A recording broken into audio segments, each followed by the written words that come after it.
আমি যদি আমাদের এই আলোচনাকে আর একটু অন্য জায়গায় নিতে চাই, সেটা হলো যে তুমি এখনো শিক্ষার্থী এবং ছাত্র রাজনীতির সাথে আছো। তুমি কিছুদিন আগে ডাকসুর ইলেকশন করলা। এই জায়গা থেকে আসলে ছাত্র রাজনীতির বর্তমান যে অবস্থা, এটিকে তুমি কিভাবে দেখো? বাংলাদেশের ছাত্র রাজনীতিটা আমি বলবো ডাকসুর পরে এসে আমি আমার কিছু কলিগই বলবো এই ক্ষেত্রে তাদের কিছু আচরণ আমাদের বাংলাদেশের ভবিষ্যৎ রাজনীতিটা কোন দিকে যাচ্ছে এটাকে আসলে শঙ্কিত করে দেয়। কারণ হলো মববাজি বিষয়টা আমরা দেখেছি, ডেইলি স্টার, প্রথম আলো ভাঙচুরের ঘটনাগুলো, তো এইগুলো আসলে বাংলাদেশের রাজনীতি হতে পারে না। বাংলাদেশের রাজনৈতিক অবস্থানটাই হলো বাংলাদেশের মানুষের পক্ষে কাজ করাটা। সেই ক্ষেত্রে আমার মনে হয় কিছু শঙ্কার জায়গা আছে। তবে হ্যাঁ, বাংলাদেশের ছাত্রদলের রাজনীতির কথা যদি বলি, ছাত্রদলের রাজনীতির অনেক ফল থাকতে পারে, অনেক কিছু থাকতে পারে, কিন্তু এই বলা হয় কি ছাত্রলীগ আওয়ামী লীগ আমলে কি দেখেছিলাম, ছাত্রলীগের অনেকে অনেক রকমের ঘটনা ঘটাচ্ছে, কিন্তু এখন পর্যন্ত আমি খুব প্রাউডলি বলছি ছাত্রদলের বিপক্ষে এরকম কোনো অবস্থান দেখা যায়নি। এবং এইটার কিন্তু আমরা দেখেছি। আমি যদি ডাকসু ইলেকশনের কথা বলি ভাইয়া, ডাকসু ইলেকশনের সময় একটা ন্যারেটিভ সেট করে দিয়েছিল গুপ্ত সংগঠন। তারা বলেছিল যে আওয়ামী লীগ এবং বিএনপি মুদ্রার এপিঠ ওপিঠ।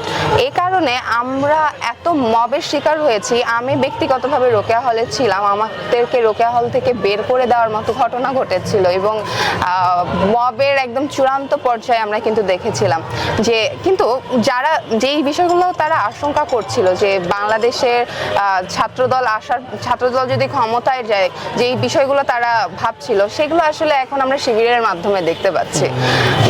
কিন্তু ছাত্রদল এমন একটা সংগঠন যারা এখন পর্যন্ত শিক্ষার্থীদের জন্য কি প্রয়োজন, তাদের চিকিৎসার জন্য কি প্রয়োজন, শিক্ষার জন্য কি প্রয়োজন, বৃত্তির ব্যবস্থা করা থেকে শুরু করে এই বিষয়গুলো কিন্তু দেখছে। এবং আমরা বিশ্বাস করি বাংলাদেশ জাতীয়তাবাদ যখন ধারণ করছি, আমাদের বিশ্বাস যে আমরা কারোর প্রতি হার্মফুল হব না, এতটুকু বিশ্বাস আমাদের রয়েছে। খুবই ভালো একটা বিশ্বাসের কথা বলেছো, কারোর জন্য হার্মফুল হবে না।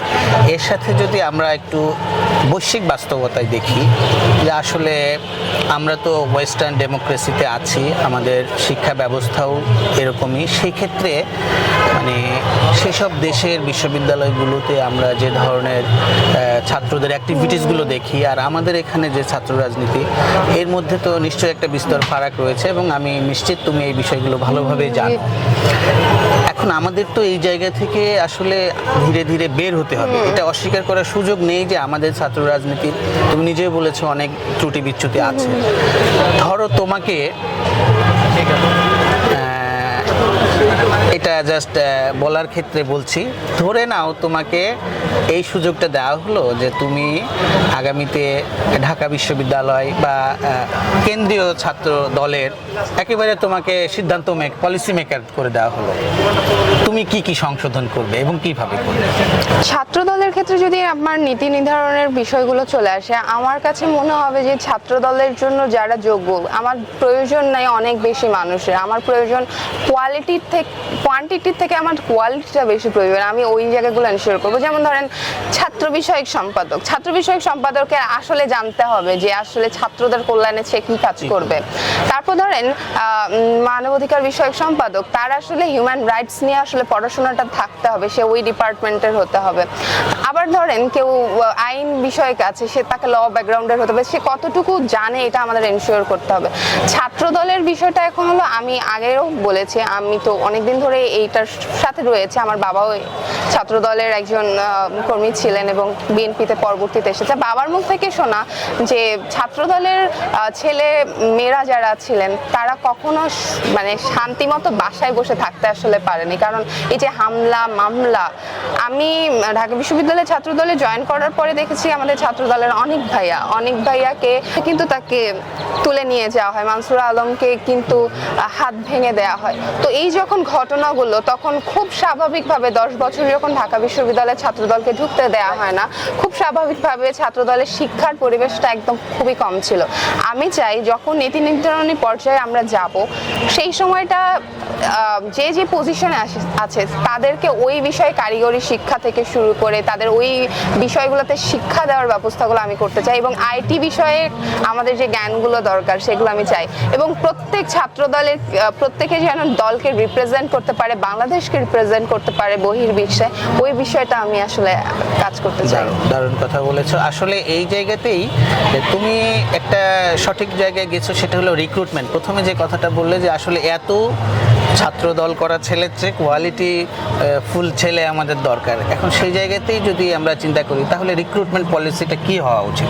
এই যে এখন একটা ছেলে আসলো, আমি ছাত্র দল বললাম, আর পরের দিন থেকে সে ছাত্র দল হয়ে গেল। এই জায়গা থেকে আসলে আমরা কোন প্রক্রিয়ায় রিক্রুট করলে এরকম মানে মানসম্মত ছেলে বা আমরা যে পজিটিভ চিন্তাগুলো করছি তাদেরকে দিয়ে রিপ্রেজেন্ট করতে পারবো?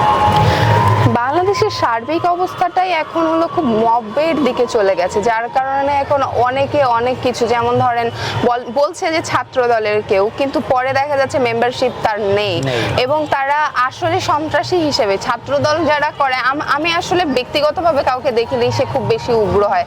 আমাদের প্রেসিডেন্ট সেক্রেটারি বলেন বা অন্যান্য নেতা কর্মীরা বলেন, প্রত্যেকে প্রচন্ড রকমের হাম্বল, এবং নারীদের জন্য ছাত্র দলের মতো ভালো প্ল্যাটফর্ম আসলে হয় না, কারণ নারীদের যে পরিমাণে সম্মান আমাদেরকে দেয়া হয়, এই বিষয়গুলো আসলে ওনাদের কাছে যখন আমরা ইন্ট্রোডিউস করতে চাই, আমাদের আসলে কিছু জায়গায় প্রবলেম থাকে, যেমন হলো ছাত্র দলের মেম্বারশিপ কারা পূরণ করছে, এই জিনিসগুলোকে আমাদের এখন খুব গভীরভাবে দেখা উচিত, কারণ তার যোগ্যতাটা কি, একটা সিভি কালেক্ট করা।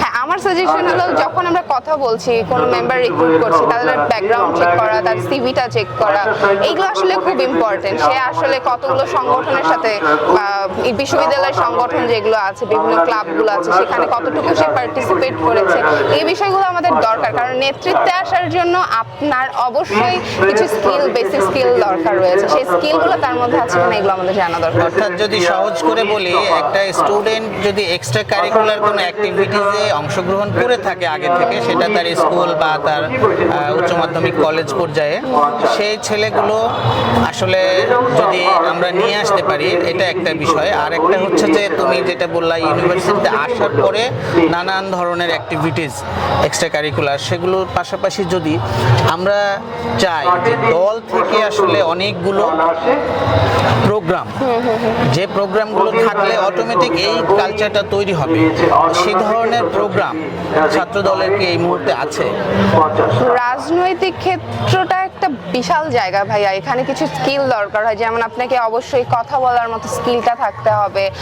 অনেক সময় এমন হয় কোরআন তেলাওয়াতের জন্য আপনাকে সূরা পাঠ করতে হতে পারে, আপনার ওই স্কিলটা দরকার। আবার অন্যান্য সময় অন্যান্য ধর্মের থেকে গীতা পাঠ করা, এগুলো আমাদের দলে খুব বেশি ভালোভাবে পর্যবেক্ষণ করা হয়। তো যেটা বলছিলেন যে আমাদের আসলে কোনো কোর্স আছে কিনা, হ্যাঁ আমাদের কোর্স আছে, এবং নির্বাচন পূর্ববর্তী সময় কিন্তু আমরা দেখেছিলাম মাস্টার ট্রেনার হিসেবে আমাদের কিন্তু যারা এগুলো সেক্টরে কাজ করতে চায়, আমাদের আলাদাভাবে রেখে সেই কোর্সগুলোকে করানো, 31 দফা থেকে শুরু করে বাংলাদেশের পলিসি মেকিং কি লেভেলের হতে পারে সেটা নিয়ে কাজ করা, তারপর এটা নিয়ে ফেলোশিপ করা। আমাদের কিন্তু এই জিনিসটা, আমার ধারণা আমাদের দল ছাড়া অন্য কোনো দলে মনে হয় এত ব্যাপক আকারে নেই যতটা কোর্স। আমি ব্যক্তিগতভাবে গত 1.5 বছরে কতগুলো কোর্স করেছি আমি আসলে জানি না। আমাকে একদম সংবাদ পাঠক হওয়ার জন্য উপস্থাপক হওয়ার কোর্স থেকে শুরু করে আমাকে আইটি রিলেটেড কোর্স করা, তারপরে আমাদের অন্যান্য যে মানবিক গুণগুলো থাকা দরকার, যেমন আমি একটা নির্বাচন নিয়েই বলতে পারি উদাহরণ হিসেবে, পোলিং এজেন্টদের কী কার্যক্রম আমাদের কিন্তু আলাদাভাবে ট্রেন আপ করা হয়েছিল 1.5 মাসের এক একটা কোর্স, এবং ওই সময়গুলো এমন থাকে আমাদের তো আসলে কি বলবো, ওটা আবাসিক এক একটা কোর্স থাকে, তো সেই ক্ষেত্রে প্রত্যেকের মধ্যে এমন একটা বিষয় থাকে যে তারা ওই জায়গাটা থেকে, ওই পরিবেশে যে ওই রকম অনেক মানুষের সাথে, এক্সক্লুসিভ মানুষজনরা সবাই মিলে থাকে, সব দলের থাকে এখানে, তারা আসলে কিভাবে মিট আপ করতে পারছে ওই বিষয়গুলো আসলে দেখা হয় এখানে। তুমি এই যে প্রোগ্রামগুলোর কথা বললা, ট্রেনিংয়ের কথা, বিশেষ করে নির্বাচনের আগে, এটা শুনে আমার কথা মনে পড়ে গেল যে আমরা বিভিন্ন ওয়েস্টার্ন ইউনিভার্সিটিগুলোই যারা ওদের ছাত্র সংসদগুলোতে নির্বাচিত হয়, ওদের ওখানেও কিন্তু ছাত্র রাজনীতি সরাসরি না থাকলে এগুলো থেকে অনেকেই মূলধারার রাজনীতিতে যায়। এদের এইসব ছেলে মেয়ে শিক্ষার্থীরা, এরা দেখা যাচ্ছে যে তাদের ইউনিভার্সিটির একটা সংসদের বিভিন্ন পদে রয়েছে, এরা যখন ছুটির সময় পায় মানে ওদের ওই যে 2-3 মাস এই, ডিসেম্বরের দিকে নভেম্বরের দিকে যে টাইমটা থাকে, এদের অনেকেই বিভিন্ন দলের ফেলো হিসেবে কোর্স করে, বিভিন্ন অ্যালাইড কিছু কাজ করে, ইলেকশন ক্যাম্পেইন করে, এগুলো করে ওরা হচ্ছে তৈরি হতে থাকে। অর্থাৎ লিডারশিপ বিল্ড করার জন্য ওখানেও নানান ধরনের প্রোগ্রাম রয়েছে। আমি আশা করব আমাদের দেশের রাজনীতির পরিবর্তন হওয়ার সাথে সাথে ছাত্র রাজনীতিও গুণগতভাবে পরিবর্তন হবে এবং ছাত্র রাজনীতি থেকে দেশ পরিচালনায় বড় বড় ব্যক্তিবর্গ আগামীতেও যাবে। সেক্ষেত্রে ছাত্র দলের পাশাপাশি তুমি যে অন্য সংগঠনের কথা বললা, যাদের মধ্যে হয়তো এতটা নেই বলে তুমি বললা, আমি যদি তাদের কথা বলি, এই যে ইনক্লুসিভিটির কথা আবার চলে আসে, তোমাকে তো সবাইকে নিয়ে এগোতে হবে, তাই না? Exactly. তো সেক্ষেত্রে এই মুহূর্তে ছাত্র লীগের কথা যদি বলি, তারা তাদের অবস্থা তো আমরা জানি। তাদের ক্ষেত্রে তাদের ভবিষ্যৎ নিয়ে তোমার চিন্তা কি? এক, দ্বিতীয় চিন্তা মানে তোমার চিন্তা না, অ্যাকচুয়ালি মানে তুমি কি ভাবো? আর দ্বিতীয় হচ্ছে আরেকটি সংগঠন ছাত্র শিবির, যাদের মূলত এই যে ছাত্র সম্পাদিকা পদই নাই, পদ অ্যানালাইসিস করবা, তাদেরকে তুমি চিনতেই পারো না যে কে কোন পদে আছে কি। হ্যাঁ, এই যে একটা তোমার সাথে আছে কিন্তু তুমি চিনছো না। তোমার এই ইনক্লুসিভিটির জায়গায় তাদেরকেও তো আসলে সঠিকভাবে রোল প্লে করতে হবে বাংলাদেশকে সামনে এগোতে হলে। তুমি তাদের কাছে কি প্রত্যাশা করো? আমি বাংলাদেশের রাজনীতির কাছে একটা জিনিস এক্সপেক্ট করি, বাংলাদেশে কোনো গুমখুম থাকবে না, বাংলাদেশের মানুষ শান্তিপূর্ণভাবে থাকবে, কোনো মব কালচার থাকবে না। কিন্তু আমি অবাক হয়ে দেখছি কেউ কেউ সুশীল সাধারণ শিক্ষার্থী বা সাধারণ মানুষ হিসেবে থেকে কিভাবে মবের একটা ধর্মকে একটা ব্যবহার করে। ছাত্রলীগের কথা যদি বলেন, আওয়ামী লীগের কথা বলেন, আমি আসলে বাংলাদেশের এগেইনস্টে যারা, তাদের পক্ষে আমি আসলে থাকতে পারি না। এটা কমন ক্রাইটেরিয়া। খুবই কমন ক্রাইটেরিয়া। এটার বাইরে আপনি যদি কিছু বলেন, বাংলাদেশের মানুষকে যারা ভালো রাখবে, আমি যদি বিরোধী দলে যাইও আমি তখন তাকে সাপোর্ট করব। হয়তোবা পলিসি মেকিং এর জায়গাগুলোতে কাজ করতে পারবো না তাদের মতো করে, কিন্তু আমার তো বলার একটা স্বাধীনতা থাকবে। বাংলাদেশের মানুষ সুষ্ঠুভাবে থাকবে। 17 বছরে আমরা দেখেছিলাম কি রকম ভাবে বিএনপি নেতা কর্মীদেরকে গুম খুন করা হয়েছে। আমি ওই বাংলাদেশটা আরো নতুন ভাবে চাচ্ছি না। তো নতুন বাংলাদেশের স্বপ্নটা আমার ওই জায়গাটাতেই, যে বাংলাদেশের মানুষ সুষ্ঠুভাবে থাকবে, রাজনৈতিক পরিবেশটা পাবে রাজনীতির মতো করে। ধন্যবাদ আমাদের যেমন ফারিয়া ইসলাম মেঘলা, তুমি এত সুন্দর করে আলোচনা করলে। আসলে আমরা চাই তোমার মতো শত শত না, হাজার হাজার লাখো লাখো যারা ছাত্র রাজনীতির সাথে রয়েছে তারা এগিয়ে আসুক, ভালো করুক, এই প্রত্যাশা করে আমরা আজকের মতো শেষ করছি। আল্লাহ হাফেজ। অসংখ্য ধন্যবাদ।